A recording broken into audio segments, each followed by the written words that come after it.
Hey folks, Lever here once again. Welcome back to another review. Hey guys. Hope you all enjoyed yesterday my review slash epic rant on Eternals. I hated that movie. Sorry for the strange look, my computer was being a little slow and the camera wasn't turning on. Forgive me if I'm a little sweaty. It's yes, like 80 degrees out.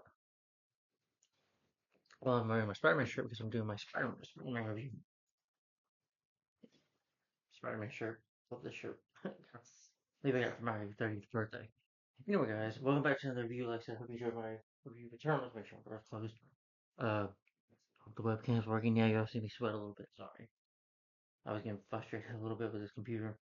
Anyway, guys, like I said, with my YouTube channel members, Levi McNally 983 with the mask profile picture. And if you want to see me do more videos, guys, remember when you subscribe, click the little bell on the side or down this video, or when you subscribe to my channel, you go to my YouTube channel page or whatever, you just click the bell, get all personalized. You'll know when I upload my next reviews. Community post, you'll be able to see that as well.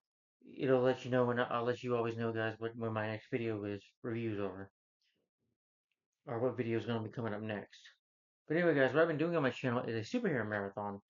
I've been doing what I call the 2020 era superhero reviews. I've been on the year 2021, and I am on the last movie of that year for 2021. This film came out in December.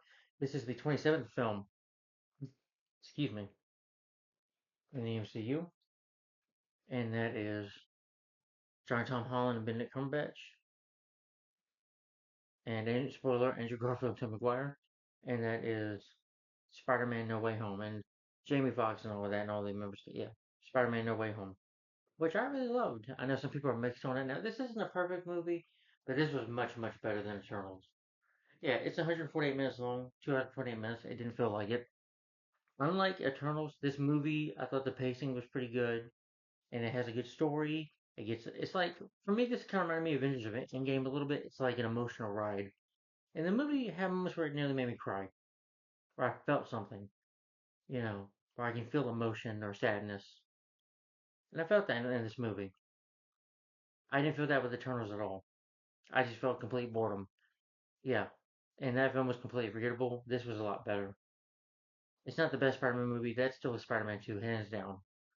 Uh, yeah, but I did enjoy this movie. Loved it. I definitely look forward to seeing another Spider-Man movie with Tom Holland. I think they'll make one eventually. This called like Spider-Man Brand New Day. Anyway, we'll get into how this movie got made. Alright, a little bit. Hope you guys can see me. Make sure the volume is working. Alright, for production is that during production of the film Spider-Man Homecoming, two sequels were being planned by Marvel Studios and Sony Pictures. In June 2017, Star Trek Holland explained that each film would take place during a different year of high school for Peter Parker, aka Spider-Man, with the third being during the character's senior year. Marvel Studios president Kevin Feige noted in July 2019, which of course they earned the rights back. Well, Sony still Sony. This film is distributed by Sony Pictures Releasing still. They own him, but Marvel does, but they did technically give him to the MCU, although Sony still owns him. With, of course, Tom Holland first appearing as the character in the 2016 film Captain America Civil War, and then Spider Man Homecoming, uh, Avengers Infinity War, Endgame, and, uh, yeah, yeah, Endgame, and of course, Far From Home. Yeah. It features a Peter Parker story that has never been done before in film. Due to the ending of the second film, Spider Man Far From Home, which probably reveals that Parker. Spoiler alert, if you haven't seen that movie, they're going to be spoilers in review. At the end of the first movie, second movie for a moment, it revealed that Peter Parker, Spider-Man, Mysterio, played by Jake Gyllenhaal, Quentin Beck, revealed that at the end of the movie. Development on the third and fourth MCU Spider-Man films have begun in August 2019, with Sony helping Holland and director John Watts will return for both. Holland was contracted to return for one more film. While Watts had completed his two film deal, and we need to sign on for any more films. I've also heard maybe Tom's not coming back as a character, so I don't know. By then, Marvel Studios and its parent company, the Walt Disney Studios, had spent several months discussing. Sorry, just making I see the mouse. I'm gonna click the video off. Discussing expanding their deal with Sony. The existing deal had Marvel and Feige produce the Spider-Man films for Sony and receive 5% of the revenue. Sony wanted to expand the deal to include more films while keeping the same terms of the original agreement. Disney expressed concern with Feature's workload producing the MCU, already announced for 25-50% stake in any future films that Feature produced for Sony. Unable to come to an agreement, Sony announced that it would be moving forward on the next Spider-Man film without Feature Marvel's involvement. Their statement acknowledgement that this could change in the future thanked Feature for his work on the first two films and said they appreciated the path have put us on, which will continue. Chris McGee and Eric Summers were writing the screenplay for the third film by the time of Sony's announcement. After also doing so Far From Home, Watts was receiving offers to direct larger films for the studios instead of returning to the franchise. Some potentially working on different property for more studios and Feige. In September 2019, Sony Pictures Entertainment Chairman Tony Fuqua said that for the moment doors closed. Our Spider-Man return to the MCU and confirmed the character will be interrogated with Sony's shared universe, Sony Spider-Man universe, like with the Venom movies and Morbius and all that stuff. Moving forward, turning to backlash from fans following the announcement, added that Marvel people are terrific people who have great respect for them. On the other hand, we have some pretty terrific people of our own. Didn't do all the work. We're pretty capable of doing what we have to do here. However, after this fan reaction continued at Disney's final convention to D23, and the original Hollywood personally spoke to Disney Bob Iger and Sony Pictures Motion Picture Group Chairman Tom Rothman, companies returned to negotiations. Sony and Disney announced a new agreement at the end of September, which will allow Marvel Studios and Feige to produce another MCU Spider-Man film for Sony with Amy Fischel, July 16, 2021. Disney was reportedly co-financed 27% of the film in exchange for 25% of its profits, while retaining the character's merchandising rights. They said that he was thrilled that the character would remain in the MCU, and that all the Marvel Studios are very excited that we got to keep working on the franchise. They also agreed that Holland Spider-Man to appear in a future Marvel Studios film, as well as crossing over to Sony's own shared universe. With the latter inspiration, I'm sorry, guys, I'm itching here. Oh, better be careful. Yeah, I cut myself shaving yesterday. Better be careful, I don't bleeding. Yeah. By the time of the new agreement, Watts was trying to negotiations to write the film. Discussing the new deal in early October, Bob Iger, who I think they should fire, by the way, Disney should, the efforts of Holland as well as the fan response to the end of the original deal. He felt that both. Sorry.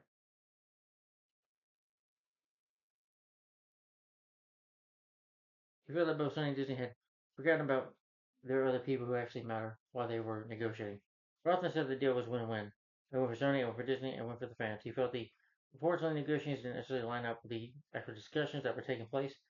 The final deal would have eventually without the reports and fans discussion. By middle of the month, Sedania respired her role for as MJ Michelle Jones Watson from the previous films and the sequel pre-production.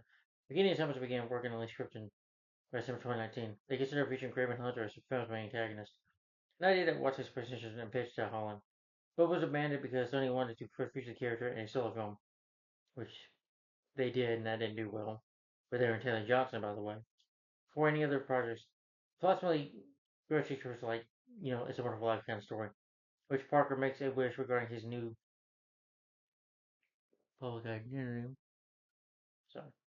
That idea introduced Dark Human Strange to the story, and the studio began exploring the idea of the multiverse, partially revisiting characters from past Spider-Man films. They thought that this would be a tease for fans, but they ultimately decided to fully investigate the past characters into the plot. Somerset. Once it was collectively decided what we were going to make to the swing, take this swing, we had to commit we had to do what was right for the story. They wrote for all the characters they wanted in the film before those actors were confirmed to be returning. The rest of the film, including major character from past Spider-Man films, returning, but this was narrowed down from because the pair felt they had bitten off more than they could chew.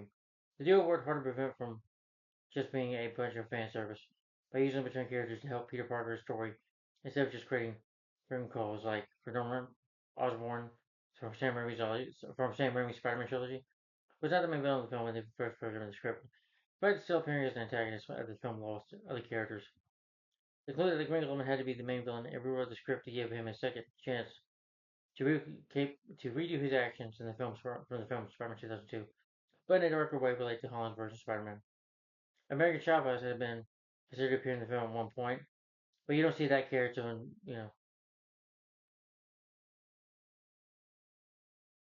to be like this. Well, we didn't see we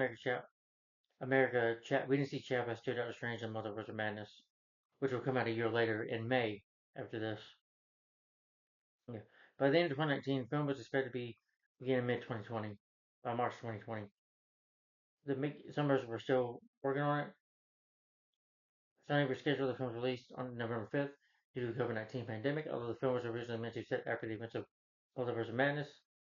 The release date changes meant that the film would be released first, which meant had to be rewritten, including Strange no longer having first-hand knowledge of the multiverse. Instead, this made it even more frightening. Start fooling around with these things. This is the fear of the unknown. In June, Marissa Tomei confirmed that she would return as May Parker, along with John Watts as director. She was hopeful that May's work as community organizer will be featured in the film. Also in June, Charlie Cox, who portrayed Matt Murdock Daredevil, also has a cameo in this film. And not just being, No Way Home, but he's also in She-Hulk, Turning Out Law. While working on the script, McCann and Summers suggested a possibility of giving Murdock a larger role in the film. They originally planned, though the duo ultimately decided against it to avoid shifting the film's focus away from Parker. The next month, Holland's separate production was planned to take place late 2020 to 2021, February 2021, and they shifted the film's release to December 2021. Tony Brevoort was also confirmed to be restoring his role as Flash. In early October, Jacob Belton and Benedict Cumberbatch were set to reprise their MCU roles of Ned Leeds and Strange, and Jamie Foxx would come back from Amazing Spider-Man 2 as Max Dillon. I'm sorry. My nose is... yeah. My nose is itching. I shouldn't do that. I'm sorry. From the Amazing Spider-Man 2. And he's not blue, which I had in mind. Key actors of the film had signed according to Holland, the film needed all or none of the actors to be produced. Second year filming occurred from October 14th in New York City under the working title Synergy Now. Excuse me, folks. Sorry, it's kind of when I was tired of doing that in front of you guys. I was bleeding there for a second. Film occurred in Sunnyside and Long Island City in Everson, Queens on October 23rd, Greenwich Village in Manhattan. Some of the filming took place. The production moved to Atlanta by October 25th, with Holland, Belton, and Tadin joining for potential photography. Holland finished shooting the Sony film Uncharted 2 days earlier, which honestly I don't care to see that. I like him as Spidey, but as Nathan Drake, I just can never really see him as the character. Maybe a young version, but that's about it, like a teenage Nathan Drake. Anyway, we're not on Uncharted, I'm sorry. Who had to lead production after contracting COVID-19. They had conflict with the film Quinario, following the third MCU Spider-Man film's pandemic caused production delay, which, COVID was around at this time, so they probably had to wear masks and stuff. Shooting in Atlanta, though, occurred at Trellin Studios, with strict safety measures in place on the soundstage to prevent exposure to COVID-19. To reduce interaction between cast and crew members on set during the pandemic, they relied on new technology that scanned actors and new visual effects. They can apply makeup and costumes to actors during the post-production. A light system was also in place to signal when the cast could take off their masks for filming, and masks would be required for the cast and crew members to wear while set work was being done.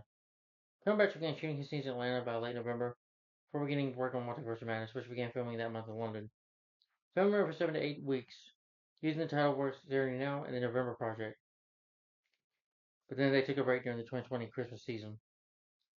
Alfred Molina came back to play Doc Ock, aka Otto Octavius from Spider-Man 2.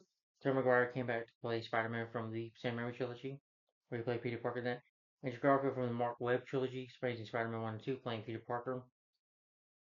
The cameo appearances there were alongside Holland as the Spider-Man, previously being considered for the Sony Pictures animation Into the Spider-Verse, but was the cut then because the Sony, that moment that would be too risky and confusing.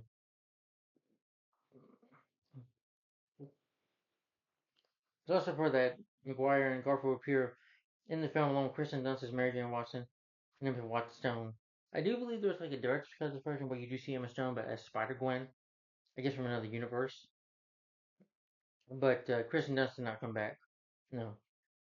They did a real good job in the trailers for not spoiling the movie, but you'll definitely know that Andrew and them were there, that Toby and Andrew were here because there was leaked footage on YouTube.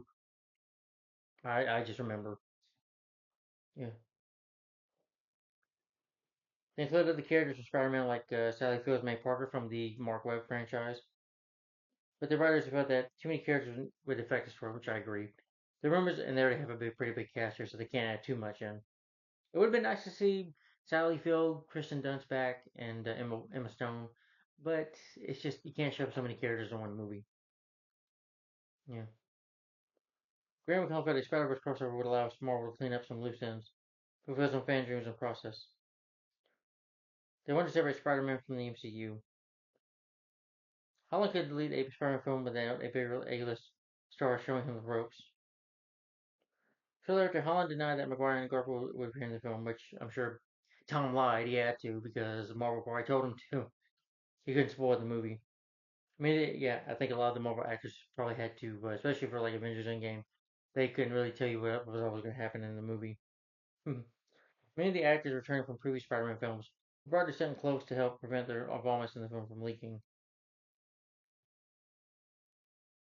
McGuire and Garfield, as much as their third act in time for those actors to start filming, they had not been able to focus on those scenes early because they were busy during filming much of the first and second acts in the previous months. Feige confirmed to December 2020 that the film might have a connection to Multiverse of Madness, because that deals with the multiverse too. Acknowledgement that it was being referred to by some as Spider-Man 3, that Marvel was referring to as Homecoming 3. Atlanta's set photo indicated the film would be set during the Christmas season. Filming occurred at Frederick Douglass High School for the film, Peter School. Holland described it as the most ambitious standalone superhero film. Again, denied the rumors that Maguire and Garfield would appear. Again, he couldn't tell the truth. If he would have said something, he probably would have been in big trouble with Marvel. So, yeah. So Tom had to probably keep it shh. Yeah. The Atlanta public school system has stopped allowing buildings in the district for use as film locations because of the COVID-19 pandemic. But the film could have been filming around 2020, and this is when COVID happened. So it delayed the movie. Holland said No Way Home had more visual fight sequences than the previous two films, for more hand-to-hand combat. You have actors who inspired their roles, like William Dafoe, Alfred Molina, coming back from the Spire and Thomas Haden Church, as you can see down here. J.K. Simmons coming back from Sam Raimi's Spider-Man films, and the other two actors, Ralph Fiennes down here, Ralph Fiennes and Jamie Foxx from who played the Lizard, Dr. Kirk Connors, and Max Dillon was sure they came back from the Amazing Spider-Man 2, the Amazing Spider-Man 1 2, the Mark Webb trilogy. William confirmed that he was appearing in the film. We already know this. It's not a spoiler. If you look at the official trailer teaser for the movie, the first thing you see is Doc Ock and Green Goblin, so you know they're back already. It's not a spoiler. Molina confirmed that he was appearing in the film, claiming that he had been told to not talk about his role in the film during production, but he realized that his appearance had been widely rumored and reported on. JB Nova revealed that he was returning as Julie Steele from How Far From Home, while Cox tried to say that he was not involved with the film. Garfield denied that he had been asked to appear in the film. But later said, never say never. I think he knew, but Andrew couldn't tell you. Sony Pictures Motion Picture Group President Sanford Pinch announced in May that there had been confusion and frustration from fans regarding the relationship between the SSU and the MCU, but stated that there was a plan to clarify this. The leads are getting a little more clear for people. No Way Home would reveal more of his plan. Jon Favreau did confirm to come back as Happy Hogan. Ben Williams did come back as Wong, but not in a big part in this movie, as I think at the same time he was probably filming Shang-Chi and Legend of the Ten Rings. Yeah. And it was better than that movie, by the way. It was also confirmed that the characters Electro and Green Goblin would appear in the film. William Dafoe version from the cinema, he did come back. Garfield again denied that he was in the film, saying, "No matter what I say, it's either going to be really disappointing, or people are going to be really excited." They described his denials as rather stressful, but also really enjoyable. Again, he knew Andrew knew he was going to be in the movie, but he couldn't tell people. He just couldn't tell them. Tom Hardy aspires to role as Eddie Brock from Venom, yay, and Venom: Let There Be Carnage. If you see the mid-credit scenes in that movie, so he said that there was a lot of coordination between the late Kirby Carnage and No Way Home to create the scene, which was judged by watching the production No Way Home. Hardy ultimately appeared as Brock in the film's mid-credit scene. So there had been discussion about interrogating them in the film's final battle, as well as bonding Holland's Parker symbiote. Later that month, Empire's issue No Way Home. The film would include the return of Dr. Octopus, Thomas Haden Church as Marco, aka Sandman. Church's role in the film was originally meant to be larger, kind of with a subplot of his own about Sandman's relationship with his daughter. But the COVID-19 pandemic, the script being rewritten led to his role's reduction. scratch a dialogue in some motion capture at San Antonio, Texas parking lot. Yeah. Paul Giamatti's Ron and Jake Gyllenhaal's Mysterio might have been part of the Sinister Six, but they didn't appear. But Sinister Six is not appearing in this movie. There is no Paul Giamatti in this film as Rhino, Alexis, and there is no Jake Gyllenhaal as Mysterio in the film. Sorry. The cameo appearance by a person on Peter Parker Spider-Man from the game Spider-Man video game series was also scheduled for No Way Home, but that I guess didn't happen. Yeah. The visual effects were provided by Kinstein, Crafty Apes, Digital Domain, Folks FX, Transform. Music score, the score was done by Michael Gino, who I think he scored for the previous two movies. And he did get, references theme from previous Spider-Man films by Hans Zimmer, Christopher Young, James Horner, and Danny Elfman, and Doctor Strange. He used some of those themes in there. He didn't want it to be their fan service, and finding ways to include them in a very targeted way. He and Watts, very much in terms of them, were not used for the maximum effect. I get it. He didn't want to seem like he was disrespecting those other composers, like the late James Horner, Danny Elfman, who did just for Spider-Man 1, 2, but Christopher Young was Spider-Man 3, Amazing Spider-Man 1 was James Horner, 2, and Amazing Spider-Man 2 was Hans Zimmer, who did the score for that movie. And by Janelle, he's been doing the score for these movies. Anyway, I don't remember the marketing much of this movie. I do remember the trailer. Trailers are a big deal. I was kind of suspicious as I didn't think Toby and Andrew were going to be in the movie, but I had a feeling that they were going to be. I was right, but Marvel did a good job of hiding it. They didn't show it in the trailer. They kept it a big surprise until it was leaked.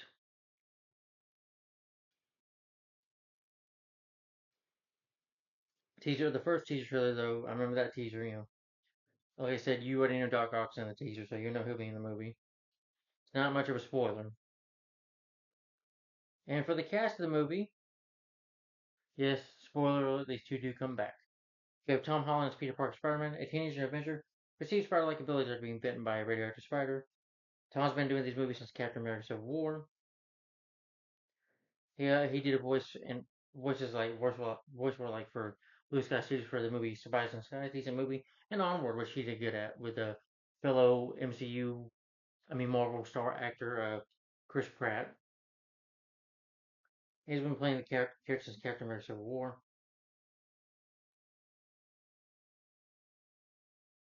Sedina plays Michelle MJ Jones, Park's classmate girlfriend. She was in the first two movies. Benedict Cumberbatch as Doctor Strange, a Norwegian who became the master of the mystic arts following a career-ending car accident. He does respire the role again in Doctor Strange: The Multiverse of Madness. And I would like to see. I'm hoping they're going to do Doctor Strange 3. Jacob Berlinton as Ned Leeds, Parker's best friend. He lost 102 pounds. Yeah, he was a little overweight in the first movies, but lost a good couple pounds for the film. Jon Favreau as Happy Hogan, who was the head of security for Stark Industries and former driver and bodyguard and friend of Tony Stark, who looks after Peter. But Jon Favreau, he's been with the Marvel films since the first MCU movie. Directed the first Iron Man 2, and he's come back as Happy Hogan in some of the other MCU movies as well.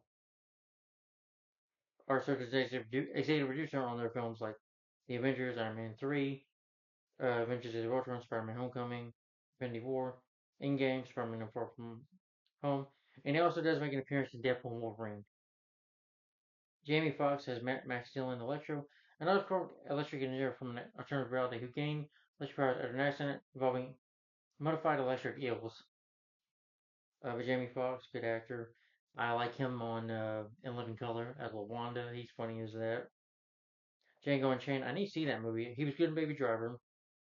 Never seen Horror Boss Dreamgirls with the Eddie Murphy. I gotta see that. After that movie, I gotta watch that. Yeah. But he's a good actor, and he was in Just Mercy with Brie Larson and Michael B. Jordan playing. I think he played like. No, he was not. It was Jordan was Michael B. Jordan was playing the lawyer. He was like playing the guy that was the victim was arrested. William Dafoe as Norman Osborn, aka the Green Goblin, scientist and CEO of Oscorp from a reality who tests an unstoppable strength and enhances himself. He developed an insane split personality as well and uses advanced Oscorp armor and equipment, and what he calls a glider. Yeah, of course, William Dafoe played the character in the first Spider-Man movie from 2002, and had cameos in Spider-Man 2 and Spider-Man 3. But he was in films like Living in L.A. He was in Mississippi Burning with, I think, with the late Gene Hackman. He's in American Psycho, the first John Wick movie, John Carter, Poor Things, Speed 2, which I heard was not very good. Mm.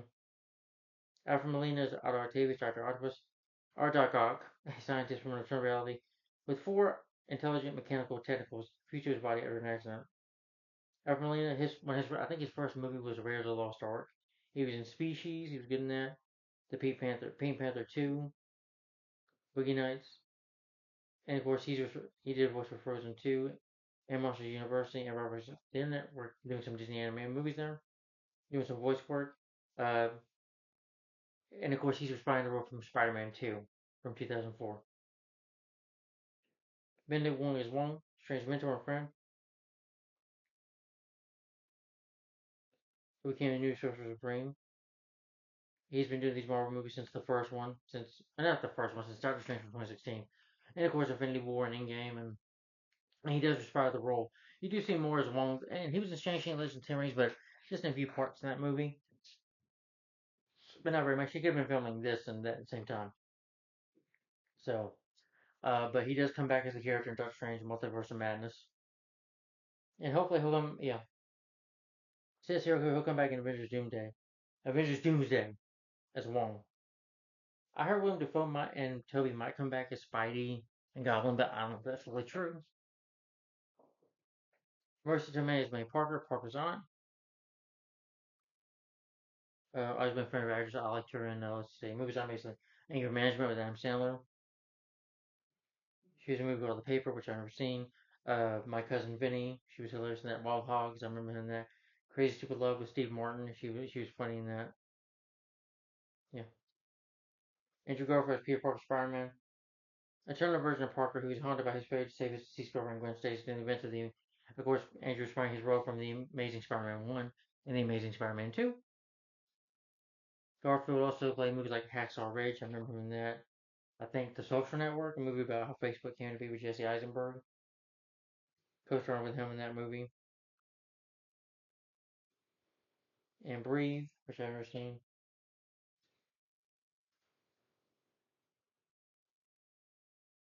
Tom McGuire as Peter Parker, aka Spider-Man. Turner version of Parker, he uses organic webbing instead of web shooters like his Turner counterparts. But of course, Toby's responding to the role from play the character in Spider-Man 2002, Spider-Man 2, and Spider-Man 3. Here he respires his role. He was in movies like I remember Pleasantville. He was good in that. He was an episode of Architects Ranger. Pleasantville was really good too. I love Pleasantville. Matter of fact, I might want to watch that. Yeah, that's a good movie. Pleasantville. Yeah, yeah. And The Great Gatsby. I think he was in that as well.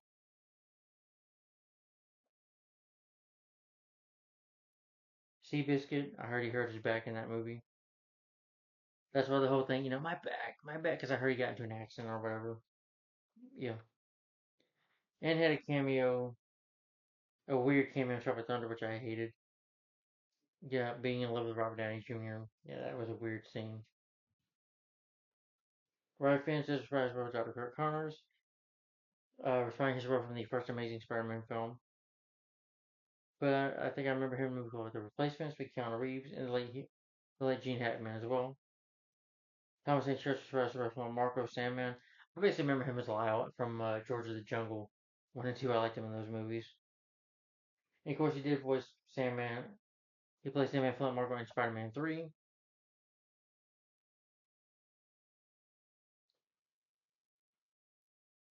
Idiocracy. Yeah, I remember him in that.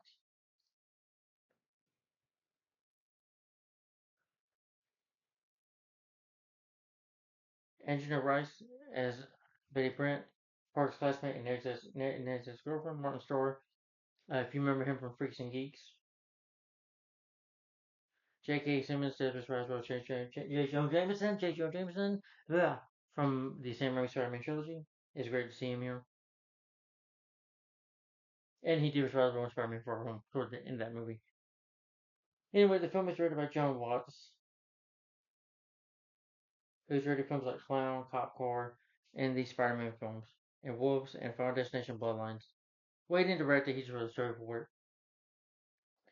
Written by Chris McKenna, who's also written the Lego Batman movie Jumanji Book of the Jungle, Ant-Man and the Wasp, and he's also doing the script for Spider-Man Brand New Day. Eric Summers, who did Lego Batman movie, Jumanji Book of the Jungle, Ant-Man and the Wasp, and also these Spider-Man movies. But it doesn't say he's going to return for Spider-Man Brand New Day. Based on Spider-Man created by Stan Lee and Steve Ditko, produced by Kevin Feige. He's been producing these movies since the first Iron Man movie. And Amy Pascal, she's produced like Ghostbusters from 2016. Filmbusters, Venom, The Girl in the Spider's Web, which I heard that wasn't that great of a movie. Her wasn't even good. Venom Let There Be Carnage, Spider-Man No Way Home, Spider-Man Across the Spider-Verse, Venom The Last Dance, Spider-Man Brand New Day, Spider-Man Beyond the Spider-Verse, and an untitled James Bond film. The next Bond movie, I guess she's going to produce as well. Cinematography is by Maureen Floor, who did cinematography like for number for his work on Avatar, first one. Driven, he worked on that with Stallone. Gig Carter was also Stallone. Training Day, Tears of the Sun, Bruce Willis. The A-Team, the remake, not the TV series. The movie from 2010 starring Lemmy Neeson and Bradley Cooper. Southpaw, Dark Phoenix, yeah. Madam Web, yeah, which I heard was not good. Music is by Michael Jingo. I think some music score for like the Mission Impossible films from the Mission Impossible franchise. Let's see. Look it up right here. Yeah. Production companies are Columbia Pictures, Marvel Studios, Pastel Pictures, Pastel Pictures, distributed by Sony Pictures Releasing. It was released December 17, 2021. It's 148 minutes long, about 2 hours and 28 minutes long. Budget to make the movie is $200 million. Box office made $1.921 billion worldwide. Good reason though. It was a big movie. It deserved it, in my opinion. This is the more fun stuff version has more stuff to it. There is a sequel that's called Spider-Man Brand New Day. Yeah, I remember hearing about that title. I'm not gonna read too much about it. I'm not gonna do all that, but it did get positive reviews from critics. It's the highest grossing film of 2021 for good reason. Yeah, and that poster is really good too. But also like the poster with the. I like this a little better though. This will be the thumbnail for this video with a poster of Strange and Spidey standing there. That's really cool. And it doesn't spoil too much from the movie. You didn't need. I mean, yeah, there's pictures on set of Tobey and Andrew doing like the whole thing Spider-Man looking and shit like this. But you didn't need them in the poster. And the movie did a good job with the marketing and not spoiling for us.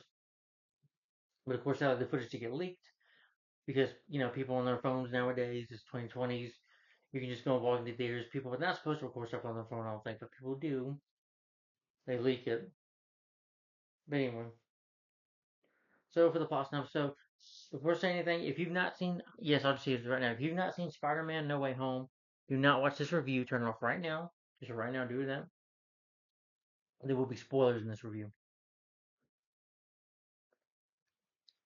because it does connect. This movie does connect after Spider-Man: Far From Home. So if you haven't seen that, or in No Way Home, if you haven't seen Spider-Man: No Way Home or Far From Home, the previous movie before this, don't watch this review. But anyway, after this film, the story is that. Sorry, the story of the movie is that with his identity now discovered, with Spider-Man's identity now revealed at the end of the first movie, our friendly neighborhood Spider-Man, web-slinger Spidey, played by Tom Holland, he's unmasked and no longer able to separate his normal life as Peter Parker from the high stakes of being a superhero. So Peter decides to go ask for help from Dr. Stephen Strange, the master of mystical arts, to make sure people forget, but he screws up the spell very badly. The stakes become more dangerous, forcing him to discover what it truly means to be Spider-Man. And yeah, it brings more villains from other universes that want to attack him. And it also brings two more friendly neighborhood Spider-Mans over to help him out, as they must. It raises the stakes higher that they're going to try to take over the city, take over the world. So Peter, along with the two other versions of Peter Parker from the two universes, they team up and they have to fight the villains: Green Goblin, Doc Ock, Sandman, Mysterio, Sandman, not Mysterio, Sandman, Electro, and the Lizard, and they have to fight against them, and he has to save the universe. And unfortunately, he has to come to an ultimate decision, which is really sad for him to do. But and something very personal happens as well. So yeah, it just the story as the story goes on, it gets more interesting and interesting. In my opinion, it does. It's like an emotional ride. There's a movie can be really funny, it can be really sad, but there are problems with the movie. Despite that, this is still better than Shang-Chi and Legend of the Ten Rings because those films I thought were way too long. Shang-Chi I thought was way too long and too boring. Yeah, and the climax felt like a Transformers movie, along with How to Train Your Dragon. And Eternals was just boring, boring, boring. And this was not. I'll take this. Yes, I'll take three Spider-Man and all the villains and stuff. Yeah. Plus, I'm more of a Spider-Man fan than the two other movies anyway. Oh yeah.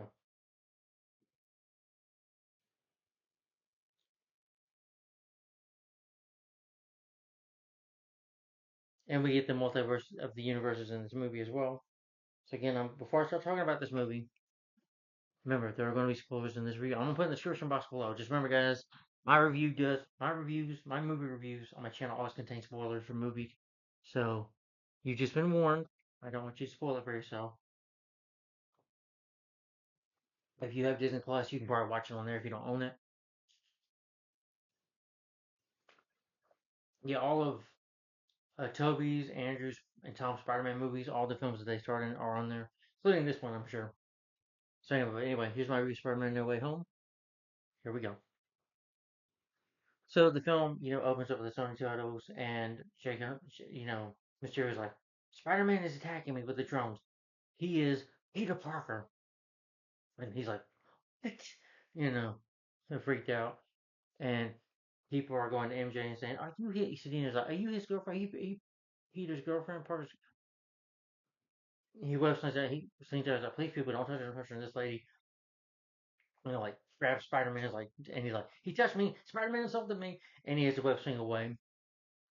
They web swing away, and they're on top of this ledge. And of course, MJ is scared, but Peter's not. He'll be fine. But she doesn't have any power. She's just a normal human. She gets scared. She's like, Peter. He's like, "Oh, I'm sorry." He's like, "Dude, you just that dude. People know your secret. I didn't even know." And the cops are after him, and he has to chase away. And to get away from the crowd, they have to web swing into the subway. He's like, "I'm sorry, MJ. You with your face covered me. I gotta be able to see where I'm going." So they get in the subway. They know get hit by a train. He web swings. And they say, "Can't get my dad. My dad's gonna hate you now." So they have to go back to his apartment, his house. Meanwhile, May and Happy are in a relationship, but she's breaking up with him. She said, "Well, it's just a fling." I guess because he's just too emotionally attached. And they just walk in and it's like, "Oh, what an awkward conversation." And Michelle's like, "Oh, hey." Like, it's like, and I thought it was weird when Aunt May says to him, "Are you about to have sex?" Well, Aunt May, just look what happens here. And he shows him the TV. He's like, "Is it on TV right now?" Great. And he's also being accused of Mysterio's death. So people are calling Spider-Man a murderer. All the events that happened in London and Spider-Man 4 when he was on vacation.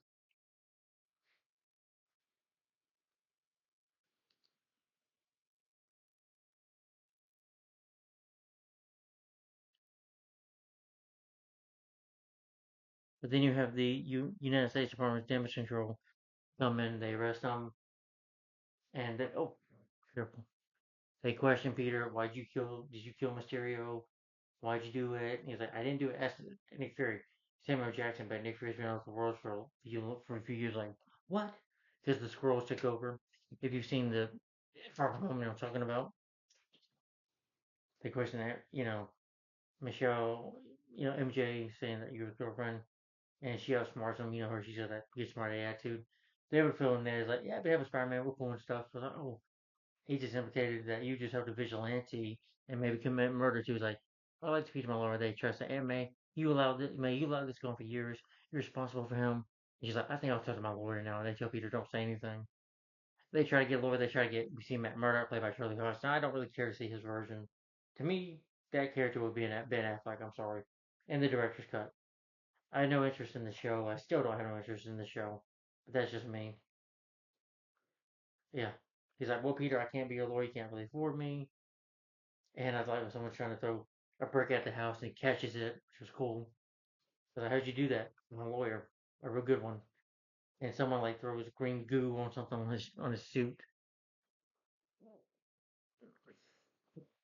because they're angry at him. And Peter goes to school, you know, Betty Brant's talking, go get him, Tiger. I mean, go get him, Spider. And the whole school's taking pictures of him. Flash Thompson's a big Spider Man when he finds out Peter's Spider Man. He's being such a big fan, he tries to get him to, take him on web swings half the time. Drives him crazy. Even writes a book about it. Yeah. And him and Michelle hold hands, and they go there like, it's crazy down there. Talk, we'll be okay. You know, you're with me. Everything will be okay. They're about to share kiss until Ned interrupts. He's like, wow, it's crazy down there. Yeah, and the teachers try to give him first treatment. It's the coach who calls him a murderer. But they try to give him like, you can web sling, crawl, web crawl. He's like, guys, I just want. And Peter doesn't want the attention, really. You know, superheroes, the whole thing, they do let the kids out because of stuff that can happen. People they hurt, they can get love. But also, they just want to be their identity where they can relax. They don't want attention or anything. It's nice just to be treated normal for Spidey. I'm sure Peter likes to be treated normal sometimes, yeah. But he can't get that here when everybody knows that he's Spider Man. But he's able to, Matt Murdock doesn't fully become his lawyer, but he's able to get the charges dropped for him.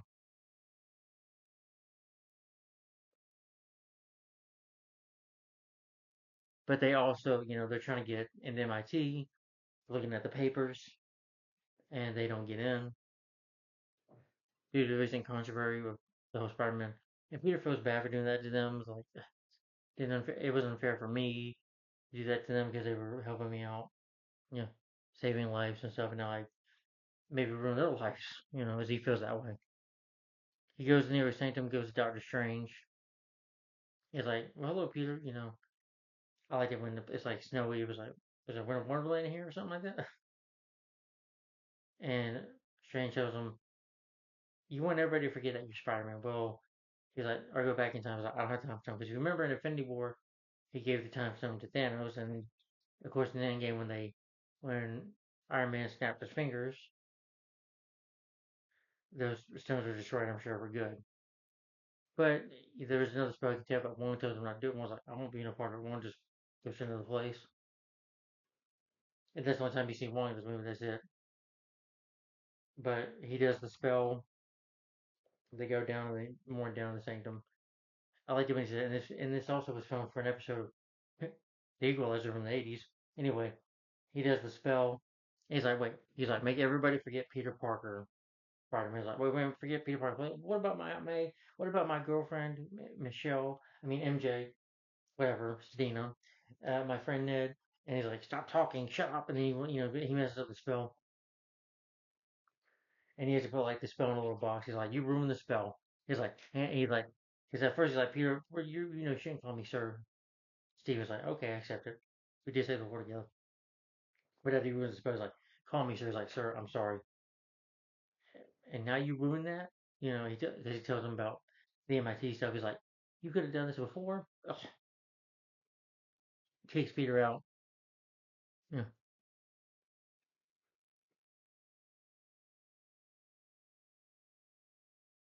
So he contacts Flash, who's admitted to MIT. And he's like, well, the administrator, she's leaving town. She's going for the airport. So he wants to appeal his case, so he puts on a suit, gets on his Spider-Man armor suit, by the way, I love the suit, really cool suit, by the way. We only see it one time in here, but it's fine. It's good for a fight scene.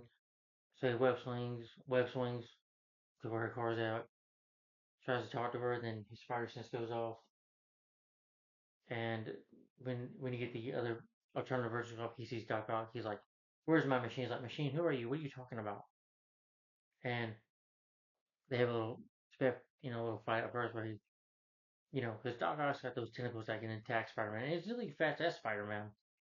But when Doc Ock says, "I had to kill your girlfriend," like, "What'd you say?" And then he pulls out the spikes, the spider, you know, that come out of the suit.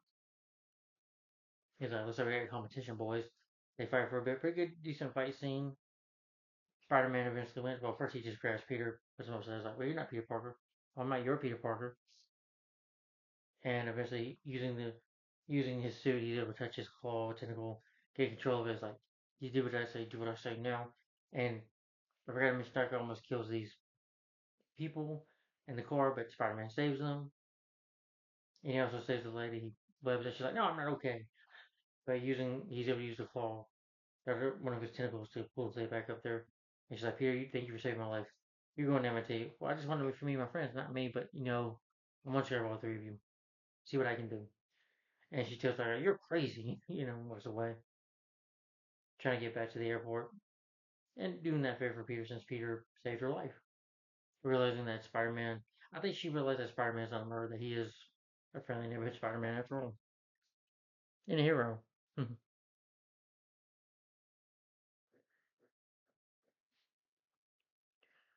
Yeah, he's trying to find out who he is. He goes up to him, and he tries to throw punches with Spider-Man. He can be real fast. He's like, "Who are you? Where are you from?" Yeah. There's a question, and they see a goblin bomb, and then you see Green Goblin like from the trailer. I was hoping for a fight. I was really disappointed with that. He did fight him later on. But again, I'm kind of glad they get rid of the suit. I don't never like the Green Goblin suit from Spider-Man 2. It was at Power Rangers. Thankfully, I was happy that he destroyed the mask. Before he does that, he's about to throw the bomb at him. But then Dutch Strange transfers both of them over there to the Sanctum, where Strange imprisons Dr. Doc Ock, and he found another one that is the Lizard. Yeah, where he kind of keeps him in prison. Like, "Who is this? You can't keep me here." He's like, "Who are you, Dr. Octavius?" Then he asks Michelle and them for help. They're trying to Scooby Doo. He's like, "Scooby Doo this shit." And, you know, knowing MJ, he's like, "Can you give me some, I know some magic words, please?" He's like, "Fine, please Scooby Doo this shit." So what he's got to do is find all these people in this universe. He's got to search for, including, he's got to look for Green Goblin. Yeah. I mean, Doc Ock does mention Norman Osborn is impossible. You're fighting a ghost because he died many years ago in a fight with Spider-Man.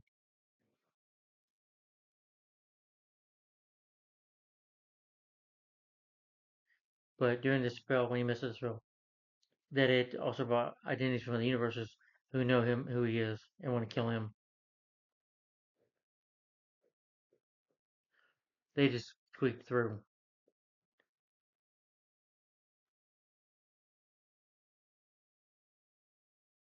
With Strange, he lost his spell in a containment unit, so Spider-Man has to find these visitors and capture them. He receives a magic-based upgrade to his suit thanks to Doctor Strange. He's got like a nighttime vision suit. It looks like a black suit, but it's like a kind of not the one he wore from Spider-Man Far From Home, which I wish he would have wore that one instead. But still, the suit's real nice. The light on the camera is like, "Hey, how you do that with that vomiting?" But he's web swinging. He's like, he sees Electro behind him as his stranger gave him that bracelet.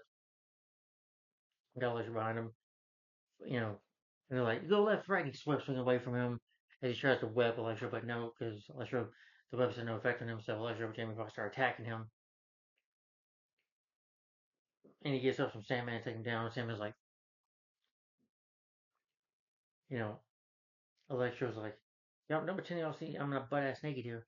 He's like, "Oh, more power, more energy," which Electro wants to become pure energy, and he senses the power there. Eventually, he's able to snap him away. Sandman's like, Flame Mar's like, "Peter, what'd you do?" He's like, "You took him away. Is about to fight him, but he whips things away. This is strange just being here, and they have no idea what they're doing there. And Flint Marco even mentions, you know, Otto Octavius died many years ago drowned in the lake. It was all over the news. Yeah. And then Max mentions and says, the whole thing. If you've seen the previous films, Amazing Spider-Man, one that Doc Connors, brilliant scientist at Oscorp that he worked at, turned himself to a lizard, trying to turn everybody else into lizards. He's like, Max, you used to be so geeky and nerdy looking. I can make you perfect. Yeah. And they're trying to figure out what to do with him.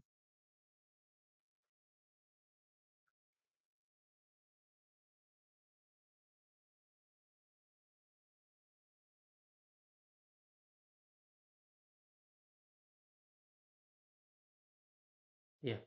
Also, you have Norman who is talking to his Green Goblin mask like he did in the original movie, but he breaks the mask, and Goblin's like, "You can't get away from me!" Yeah, he's back to normal for now. Goblin's just sort of an autopilot. Yeah,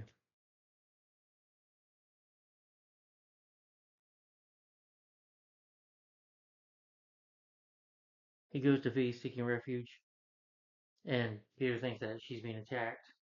And May's like, "This is Norman." Don't talk about where he's. Tells him where he's from. Well, just kind of freaked out. So they take him to Doctor Strange. And Strange is like, "You found another." Like, Peter, help me. Yeah.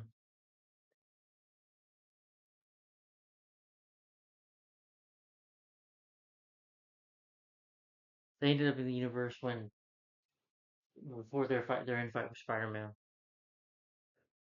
Yeah, like Ledger mentioned that he had him. Robert one of them almost killed Spidey, but then blipped. Doc Ock nearly almost stabbed Spider-Man with one of his tentacles that has a knife in it, but missed. And Green Goblin, before the glider hit him, he transported there. Got to this own universe.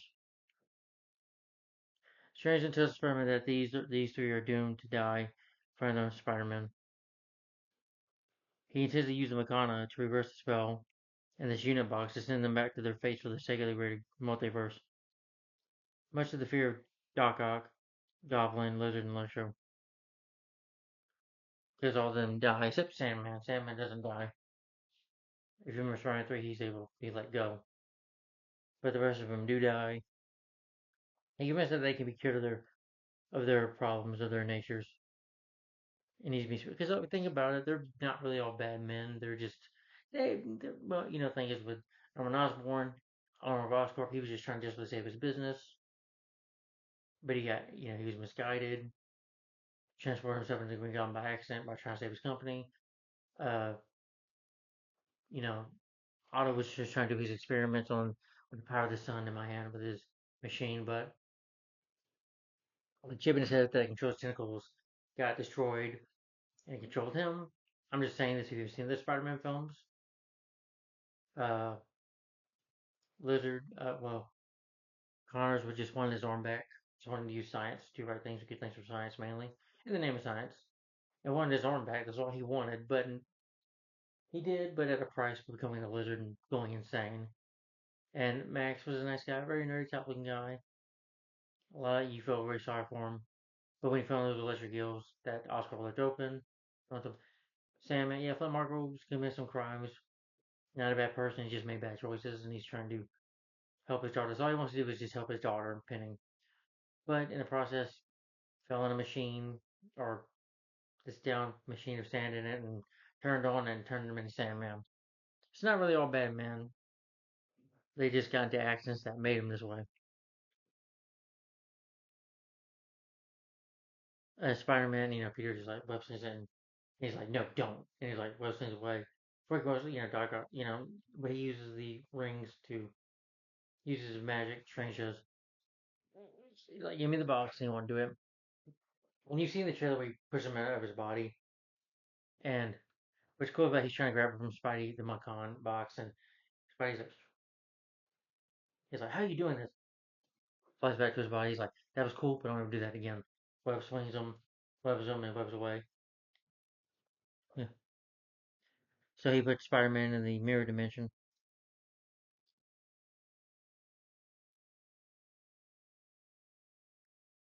He also takes Spider-Man magics back, his magic back from him, the gauntlet that little gauntlet that he gave him. Yeah. And again, the visual effects and the mirror dimension are very beautiful. It's really say what you will about this movie. I know people complain about CGI, but the best version of CGI in this movie, visual effects I've seen, is in the mirror dimension. It's really beautiful too. I like the way he's web slinging. You probably see it on the Blu-ray disc here. Yeah, where he's web swinging away. Where he doesn't wear that suit, the Far From Home suit that he has that he's wearing. Yeah, but he's web swinging. You also hear like Christmas song, which makes sense because this could come out in December. But it's pretty well shot. And yeah, he's like, "What's happening?" He's like, "It's got like a train flipping around, like, turning around." It's just very beautiful visual effects. And Spidey's like, "This is like geometry. I know geometry." So he's able to web swing, and he webs Doctor Strange up, and he grabs McGonagall. Like, "I'll come get you later." Eventually, though, Doctor Strange ends up getting out of that, and also ends up walking in the desert for like 12 hours. He's like, "I just fought Doctor Strange. Oh my god, what are we gonna do with these guys?" I'm like, "We're gonna try to save them." So I tell you what, guys, I'm gonna take you to my place. So I had to take them back, which I didn't think was really smart. But again, he had a good heart, and I get it. With great power comes great responsibility. He's trying to do the right thing here. He just didn't take him to a proper place. He shipped him to the science lab. Could have found a lab or something to take him to. But he says take him to him and Aunt May have been staying in Happy Hogan's place, you know, which has a lot of technology in it as well. Happy Hogan sees that. Happy sees that as well. Is not very happy about it. And then Jamie Foxx is like, Electra's like, "I'm gonna fry your ass if you're lying." You know,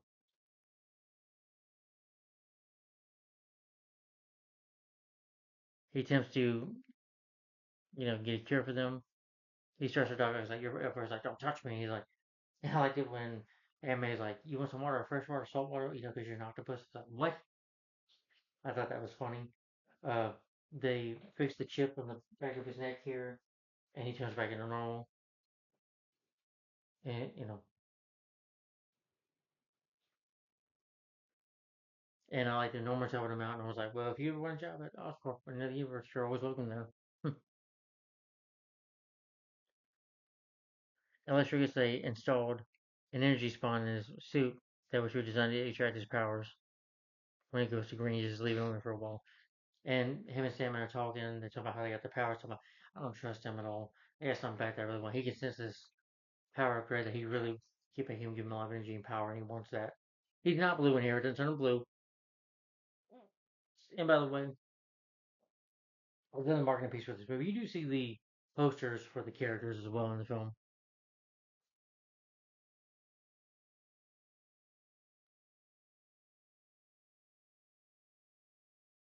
Yeah. But then Peter senses something with his fire sense, and then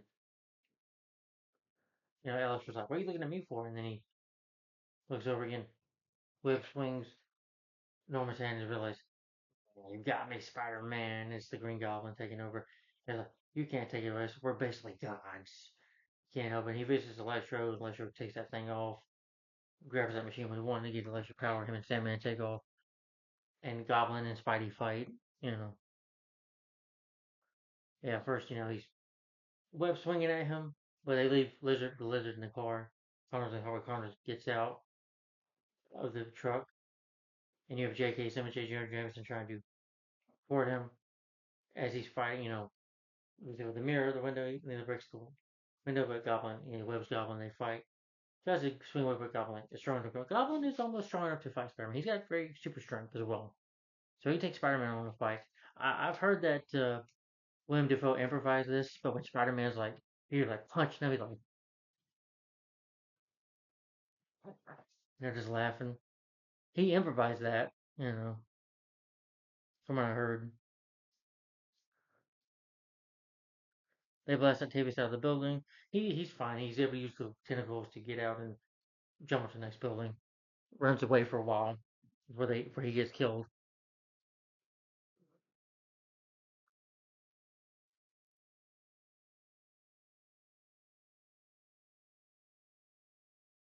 May tries to inject a serum to Green Goblin, but it doesn't work. May gets struck with a Goblin Clash, gets cut, really bad. Goblin causes two pumpkin bombs, which Spider-Man fails to block and explodes into their proximity. Spider-Man tries to grab it, but misses it. Although close enough, he didn't turn into a skeleton. Although I thought the Goblin bomb, if it was like close to you, you'd turn into a damn skeleton. Like from, if you've seen how I shit it in on YouTube, where he just throws the disintegrates you by just throwing the bomb at you. I'm like, okay, I guess that didn't work. But he's the main hero. We can't kill the main hero off.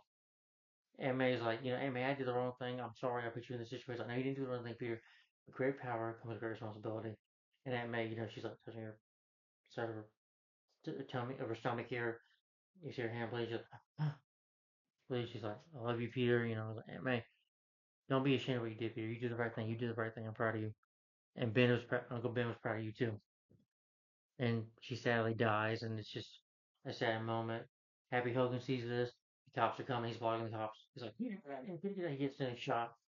And then he sees J.K. Simmons on TV talking about him, about what he did. And now he's thinking he's so angry that he wants to kill the Goblin out of revenge, and also thinking about quitting being Spider-Man, just giving up on it.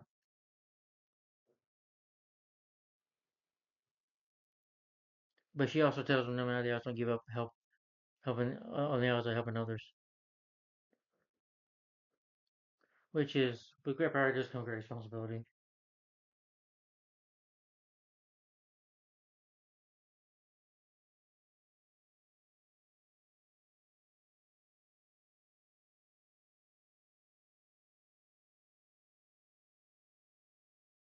Michelle doesn't prepare to activate the Makana, but Ned manages to open a portal with the sling ring. He opens up the portal. Peter Parker. Peter Parker. Then you see Andrew Garfield. He's like, "Hi, I'm from part of another universe. I got distracted by this yesterday." He's like, and she does it. He's like, "Really? I can't spark a sense of bread." And he jumps on the ceiling. And the lady asks him. Ned's grandma asks him to get a cop swab up there in the ceiling, and he does. Web crawls to it. He's like, "Find Peter Parker. Find Peter Parker." Then it's Toby. And all when he sees the lady, sees him, Toby's like, "Hi." You know, they look at each other. Toby and Andrew look at web at each other. She tells him, "Could you please get rid of the web?" He's like, "Yeah, sure." Some of the dialogue between them is funny.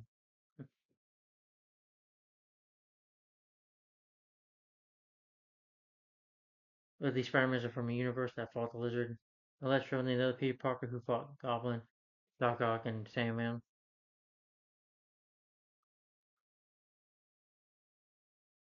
The group does manage to find their Spider-Man alone.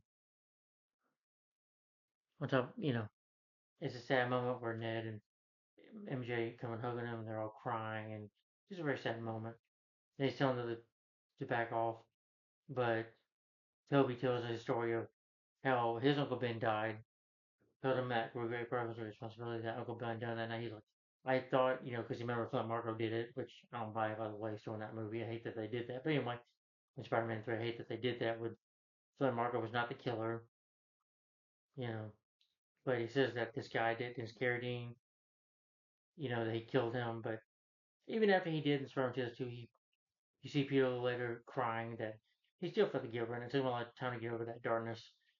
And that Andrew felt guilty for not saving his girlfriend, for not saving Gwen, that she died because of him. And he felt guilt ever since.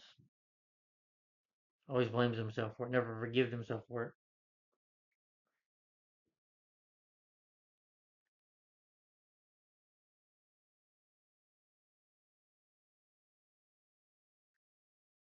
And he realizes that he's not alone. And then Spider-Man does plan to go back to his place. He tells him he's done it first, but says to tell him great Parker's responsibility that we're with you, we'll help you out. The Parkers and Jones and Lids, they retreat to a plasma laboratory in Midtown, which Peter should have done in the first place. They create the cure for the villains. Do like moments where Michelle and where MJ, Peter, they're talking, okay, they share a kiss, and you know, they asked, Ned asked, "Do you have a best friend back in Earth?" "Yeah, I do." mentioning James Franco Harrismore that he died in his arms after you tried to kill him. Yeah. He also mentions about Kristen Dunst, Mary Jane, that they've been together for a while, but it took a while to work things out. And he's like, yeah, I've not been trying to go girlfriend after Gwen died. It's just been too hard, been too busy. Haven't had enough time for Peter Parker stuff. And then it says, Peter, Peter. Like, and old Peter's like, what? Talking to Tom Holland's Peter, of course. Working like a computer so they get the cure for the villains. And it's just here from Goblin and Electros, and Andos for the Lizard to bring them back to normal. They all go to Statue of Liberty. Peter announces something, on TV, like, from the world, like, there's a big fight coming, people back off, please be safe. I got some help. Yeah. They're on the Statue of Liberty, they're just talking and outside the building. You know, they find out that, of course, he doesn't have those organic webs like Andrew and Tom do, so, yeah. Peter 1 is Tom, and Peter 2 is Toby. Peter 3 is Andrew. But talk about the robot, was like, does it come out anywhere in your body? He's like, no. He's like, well, if I'm an alien. He's talking about Venom, of course. And he's talking about fighting with the Avengers. He said, the Avengers, what's that? Earthbound Hero, you never heard of them? But meanwhile, the villains show up. They have this big fight that you saw in the trailers. They're going to go for the Lizard and Sandman first. At first, they're not doing too well in the fight.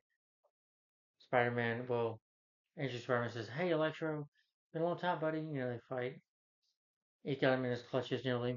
He's like, come on, Max, you don't need to do this. He's like, you don't talk to me anymore. You're not my friend. He's like, Peter, Tom Spider-Man his body gets grabbed by Sandman. And um, Andrew accidentally webs Toby Spider-Man in the face. It is cool to see his suit though, but it is CGI. And he's fighting the lizard. And eventually, Sandman is able to create like a sandstorm that would get him to Electro. Says, what we're going to do is like, I was with the Avengers, helping out. I was like, how does this help out at all? I was like, okay, they said Peter 3. And they have to team up and fight. And that's when you get the moment where they're web swinging together. And I don't care what anybody says, it's a crowd. Even if you hate this movie, this is a very crowd pleasing moment. With all of them, ooh, with all three Spider-Mans just fighting there. That was awesome.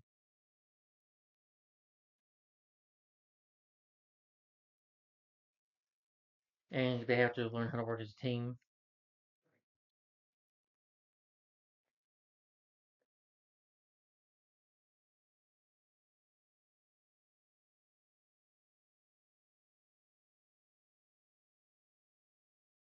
They cure Sandman first. Peter 2 does. That is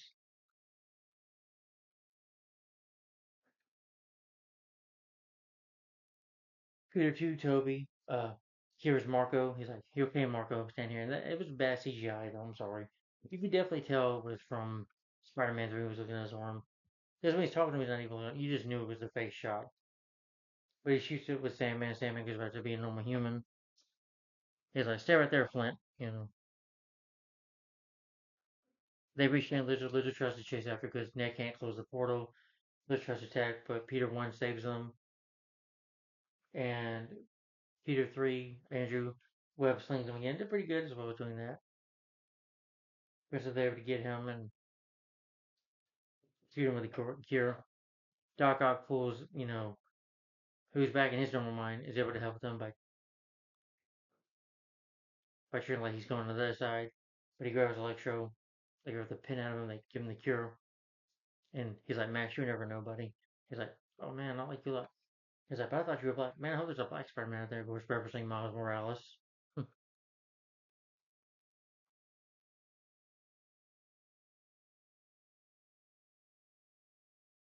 Even though he's a bit of a mess, they do get help from Doc Ock. From Octavius. Strange eventually comes back. Seems like he's proud of Ned.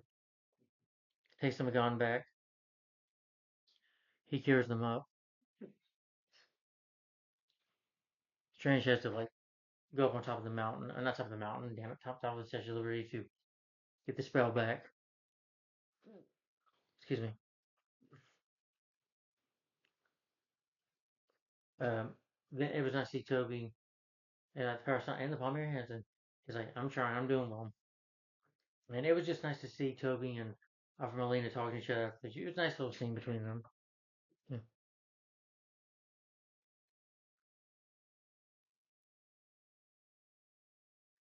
Peter one, that is Tom, managed to send everyone home. Once he uses the Metagun's work. But then Green Goblin ambushes them and takes the Magana. But Octavius and Strange grab her back, are able to. But he does destroy one of his tentacles. Goblin does.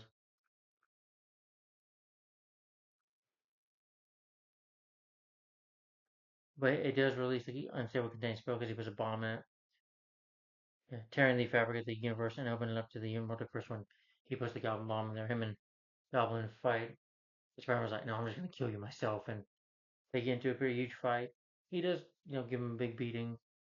Whoops his ass nearly.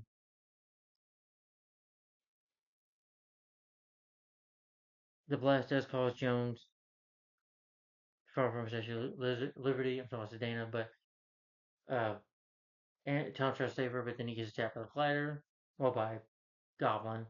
But Andrew Davis was like, I'm glad I was able to save you.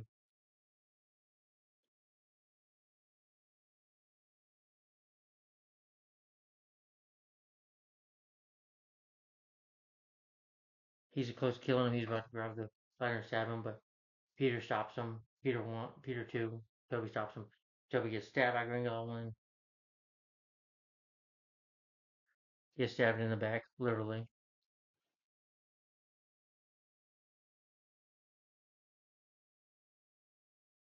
But he cures Osborn from Green Goblin. He's like, oh no, what did I do? Cures him back, and he's back to just being Norman Osborn. Norman Osborn.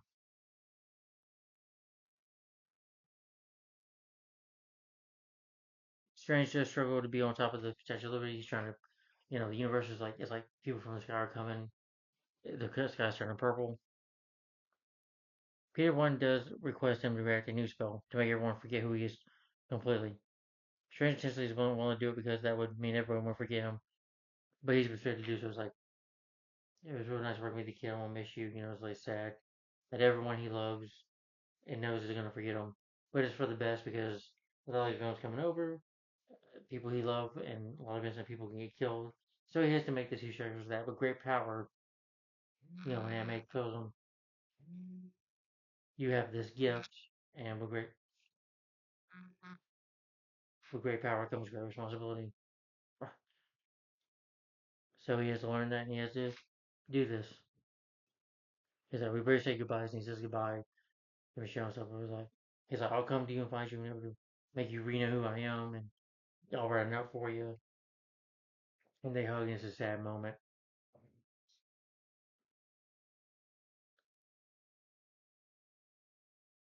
Returns from day to remember him. He then departs with Strange releases the spell, Toby and Andrew. He gives them a hug, which is a great moment. Like, we know, Peter.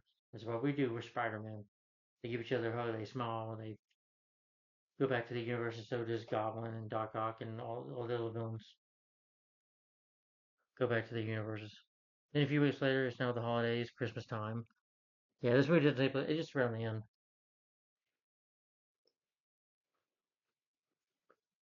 Yeah. Parker tries to reconnect with his M&T friends with Ned and them. Of course, Ned doesn't even look. He walks into the restaurant the coffee shop that she works at. Harrison Coffee sees that injury and he's like, I don't want nothing bad to happen to her. So he just has to leave her, which is heartbreaking because I thought they were a cute couple. But he does it for the best because he knows that she can get killed and or die because when people know his identity as Spider-Man, it can put them in danger. So he has to let her go. But tastes his coffee. Then he visits Aunt May's grave, prior to pays respect and made that promise that great power comes great responsibility. Sees Happy Hogan, who is a stranger to him, and Peter eventually moves into a new apartment alone by himself, begins studying during his GED, and as Spider-Man, of course, great power he's still fighting. He's on the radio and stuff, activity on the phone, stitches together a suit and resumes his as Spider-Man, honoring May's service and responsibility. And he's yeah, it's a beautiful shot scene, beautiful ending though. I thought web slinging, he's just web slinging, and good music score there. Not as memorable as Spider-Man 2002, which I'm not big on that score, but yeah, but it was. I thought it was good. No, I thought it was memorable. Good score. He just his fist and when his face, he's just web slinging, and then he just go fight crime and be a friendly neighborhood Spider-Man. Continue to do that with great power comes great responsibility, and continues to be the hero. And then that's the end of Spider-Man: No Way Home, folks. You get what I didn't like is the missed post-credit scene with Eddie Brock, who's transferred from another universe by a strange spell. He's in a bar, talks to Venom about what's going on in that universe. They talk about the Hulk and the purple guy, of course Thanos. Then he goes back. Then they get transferred back to the universe. So what was the point of Let There Be Carnage putting him in that universe and back at it? It's stupid. Then, but Venom leaves a symbiote fragment there, which means he can get on Peter. I guess find Peter. I'm like, I guess they're gonna have that Spider-Man Brand New Day. But since Venom: The Last Dance was like the last dance, literally, where Venom died in that movie. Yeah. So what's the whole point of that? That post-credit scene was stupid too. We get emotional ending and then we get stupid comedy at the end. I'm like, yeah. But anyway, that's the end of Spider-Man: No Way Home. I'll give my final thoughts on it, folks. That'll be done. Just I know we're on 16 minutes in the video. Just give me a second. So let me finish my water and I'll give my final thoughts on this film and why I enjoy it. But I love Spider-Man: No Way Home, guys. It's a great movie. I love this film.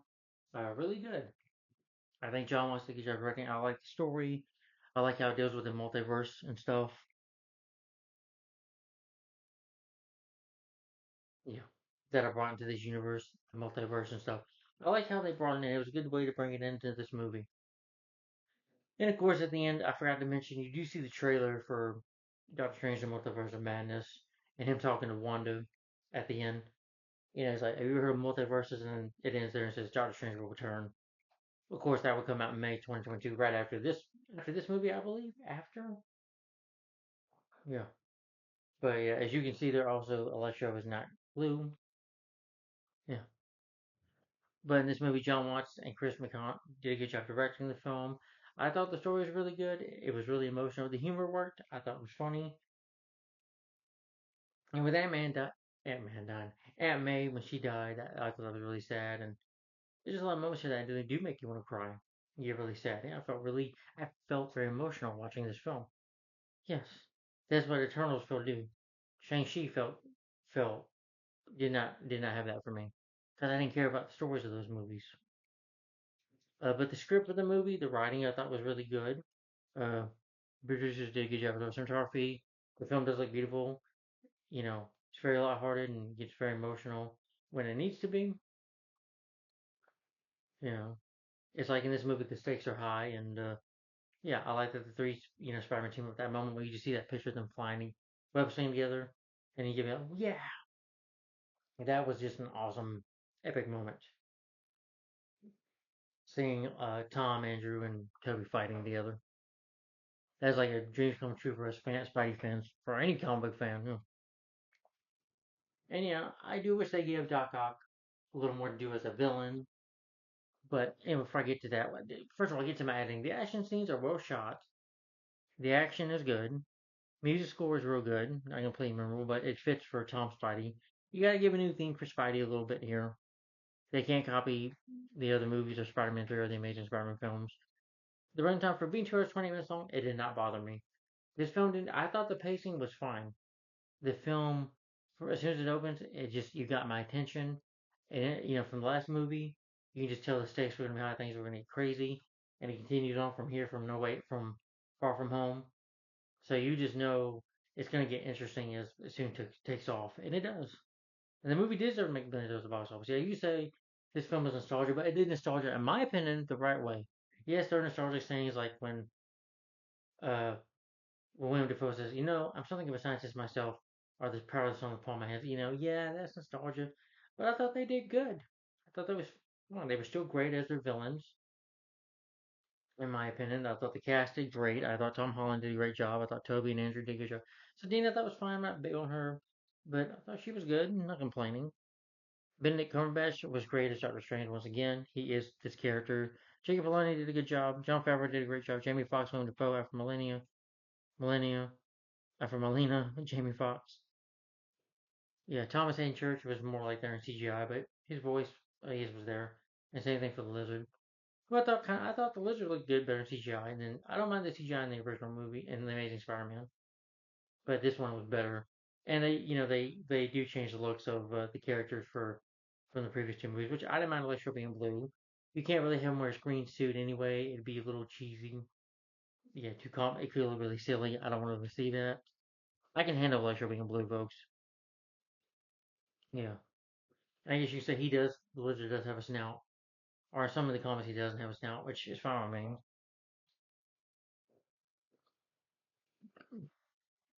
But the film has a good runtime. It's very entertaining to watch. It's very fun to watch. I could, when Spider-Man is into action, it's real cool. I do like the armor suit, the Iron Man armor Spidey suit is real cool. And I like the suits that Andrew Garfield is still my favorite Spider-Man though, and that's still my favorite suit. I know a lot of people say, don't get me wrong, I love that Tobey Maguire suit. It's very nostalgic for me too. But my favorite suit will always be the Andrew Garfield one from Amazing Spider-Man 2. I'm talking about, not the one where he looks like a mini tart. Yeah. Though I don't hate that suit, but I'm glad Tom didn't wear his other suit like he did in Homecoming. Toward the end of that film, I didn't like that suit. I hated that suit. But regardless, it's very entertaining. Now, my issue, some of the CGI is not really good. You can definitely tell it's fake. It's 99% of the movie is all CGI. Some CGI looks bad. But like I said, not completely. Like I said, with the mirror dimension, with him, Spidey, they're fighting over the mechanic box, unit, whatever. They're fighting over that box. It's very entertaining to watch, and the visual effects are very beautiful. They just need to work more on that in the movie, you know. Some of the nighttime scenes with the special effects, it's bad looking CGI. I do wish Dark Ock didn't become good so far. I wish we would have had Rhino and May Mysterio here. That would be cool to have the Sinister Six, but maybe it was just too many characters in one movie. Despite those problems I have with it though, and I wish Aunt May didn't die, you know. But I guess Peter just had to learn to grow up and be on his own, learn to become a man, but still being young and stuff. But having a burden to bear, being what it means to be a hero, he learns that lesson with great power comes great responsibility, which is what Spider-Man is here all about. That's what the character is about. With great power comes great responsibility. And sometimes with that comes consequences. Sometimes you have to be alone. Sometimes you have to protect others, even though it's hard. Yeah, it's sad that he couldn't be with MJ at the end of the movie, but for sake for her, he didn't want her to get killed or whatever, or get murdered. Yeah, just to protect his loved ones. That's what he puts on the mask for. Yeah, he can't be like Iron Man and say, "I'm Spider-Man." No, his life would be a complete mess. The difference is Stark was rich. But anyway, guys. So my rating for Spider-Man Home, I'm gonna give this one 4 to 5 stars and a thumbs up. Definitely one of my favorite films of the MCU. Um, I could agree with some of the people that this is nostalgia, and I like that. I had no problem with the Goblin suit being destroyed, the Goblin mask. I never liked that mask anyway, the suit. But I'm glad we saw the expressions of his face. Willem Dafoe did a great job as that, as Goblin. They just need to put more makeup on him, maybe more Goblin makeup. But despite that, it's the most exciting surprising commercial Spidey film of them all. It is nearly yes. I agree. It's nostalgia, but it's done right in the right way, in my opinion, and it's very entertaining. And if you hate the film, that's fine. Some people do hate this movie, and I do agree that he shouldn't have taken him to the park. He shouldn't have taken him to Hobie, Happy's apartment place, or whatever. Just should have been a laboratory. He should have found instead. I'm like, yeah, I want to see Peter have a laboratory because he's Spider Man. He's smart enough to do that. He doesn't need to take that at the house and put Aunt May in danger. Yeah, but he can defend himself, of course. But anyway, guys, it's a very entertaining, fun movie, so definitely check out Spider-Man. If you're a Spidey fan, definitely check out Spider-Man No Way Home. If you're nostalgic for Toby or Andrew, then this will bring nostalgia smile on your face. But it can get emotional, and it's a very good movie. Like I said, it's over 20 minutes long, but it has a good story to interest you. It's very entertaining to watch. Yeah. And my rating for Spider-Man No Way Home, I'm gonna give this a thumbs up. And again, my rating for the film is 4 to 5 stars. So guys, tell me in the comments down below. What do you think of Spider-Man No Way Home? Who's your favorite actor to play Spider-Man? Mine is Andrew Garfield. Favorite Peter Parker? I'm gonna say Toby. Yeah, but Tom is probably my maybe third favorite Peter Parker or second favorite. Yeah, but yeah, it's a film that works in my opinion. And how would you rank the Spider-Man films? What do you think of the Sam Raimi trilogy Spider-Man movies? What do you think of Andrew Garfield Spider-Man movies? How would you rank their Spider-Man movies, including Spider-Man No Way Home and Tom's? How would you rank all of them? Even including in Spider-Man to Spider-Verse and Spider-Man Across the Spider-Verse. How would you rank all the Spider-Man movies in your personal opinion, and including into the Spider-Verse movies in your opinion, and Across the Spider-Verse? So, anyway, guys, that I'm done with the year 2021. Now, I know 22 I was going to start with Catwoman Hunted, but unfortunately, I cannot get the movie on Prime Video. I was going to try to buy it on Prime Video, on Amazon, but the movie won't play on some regions here in the US, and I don't want to take that chance. I did with one movie one time. It was Buzz Lightyear Star Command. I was trying to get that anime movie, but the DVD player didn't play here in the US, so I'm not going to do that here because I'm not. Plus, it's like $16, $17 for it, and I'm not taking a risk. I'm sorry, folks. I just can't do it. I'm not risking my money to buy a DVD or Blu-ray that won't work on my Blu-ray player here. If it won't work, you put DVD in here too, but if it won't work because of a different region, different countries, it can only work in. I'm like, well, I live in America. This is my country, so my home, and it won't work here. So, but anyway, guys, starting with the year 2022, I forgot to mention I will be talking about some Marvel TV shows as well. First will be WandaVision, and then the Falcon and the Winter Soldier. Yeah, WandaVision will be before Doctor Strange and Multiverse of Madness, and then after that, before Doctor Strange and Multiverse of Madness, Falcon and the Winter Soldier. Yeah. Then eventually, when I get to Love and Thunder, Loki. And then I'm trying to find out what to talk about. Well, you know what? Maybe Hawkeye afterwards. Yeah. And when I get to the Incredible Hulk, the show here I have with Bill Bixby and Lil Freedom, I'll talk about more. Give my thoughts on do TV show collection. Give my thoughts on all 5 seasons. Talk about a little bit about the cartoon, the anime series a bit, and then talk about She-Hulk: Attorney Law or a rant on that movie. Those will be reviews, and then I'll get to more 2020 reviews, and then after that, eventually the Arrowverse, more Arrowverse videos coming up, and the crossovers too. That's what I'm going to talk about. So anyway, guys, now I'm starting with the year 2022. I'm starting with the film starring Zero by Matt Reeves, starring Robert Patterson, Zoe Corona, Paul Dano, Jeffrey Wright, and John Toretto, Peter Sagal, and Andy Serkis, and Colin Farrell. And that will be The Batman. Yes. Well, it probably won't be tomorrow because the film's like over 3 hours long. It is a long movie. But The Batman is next. Now, maybe I'll just watch some Batman movies this week. I need to watch Batman Forever because that turns 30, I believe next week. So, but anyway, guys, The Batman. I'm sorry I can't read Catwoman, but this film came out in March, so I'm going to read The Batman first. I can't get Catwoman Hunted. I'm sorry. Then after that will be Morbius. Yeah, but you'll see that later. Yeah. So it'll be Marvel, DC, a little bit. But this film is going to be DC, of course, because the Batman is DC, starting with Rob Patterson and directed by Matt Reeves. So I'm hoping, yeah. But the Batman will be next, so stay tuned for this review. The Batman with Rob Patterson will be next, so stay tuned for that, guys. Thanks for watching. I hope you enjoyed my review of Spider-Man No Way Home. Let me know in the comments down below what you think of it in your opinion. Thanks for watching. Like, comment, subscribe, and bye-bye. Bye-bye.